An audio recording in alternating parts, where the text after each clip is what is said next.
Hi mga sasi ko, assalamualaikum. So for today's video, ikukwento ko sa inyo yung pagpunta namin ng Lanting dito sa Talayan, Maguindanao. Pero bago yon, nagkas mo ng babae. Bali shout out sa'yo kuya. Actually mga sisi, before ito, may naisip na kaming pupuntahan ni Ronnie sana. Pero kasi sabi ni ate, kailangan namin pumunta ng Lanting for family bonding. Kaya ito, wala kaming choice ni Ronnie kung sumama na lang din. Enjoyability naman, diba? At least, maka-rides. Pero actually guys, kasya naman kami dun sa car. Pero kasi no.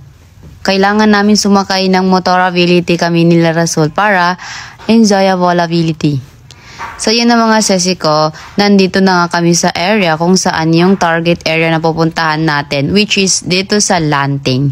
Super lamig at napakaganda ng hangin dito guys. And dun banda sa lupan sa Sagara, Sublay, Kapianin. And then yung tubig guys, as in super linaw. Tingnan nyo. Napakalamig ng tubig dito guys, as in mapiyagid sa kanina. Guys, may kamsya ka ba na niya sa Lanting ha? Free. Wala kayong babayaran sa cottage. Okay. Sa yung mga babayaran pang iba, wala na. Nagdala lang kayo ng jowa nyo, ng kaibigan nyo. Fast forward, at this moment mga sis, pauwi na kami. Yes, no, wala man lang kayong nakitang naliligo kami. Kasi guys, gi-enjoy namin yung moment na to. Hindi na ako humawak ng cellphone, pero may video din ako na nakuha yung view or yung tubig. Inshallah, ipopost ko rin.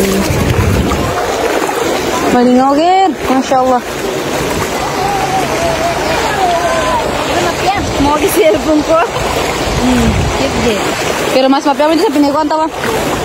Dagi waton.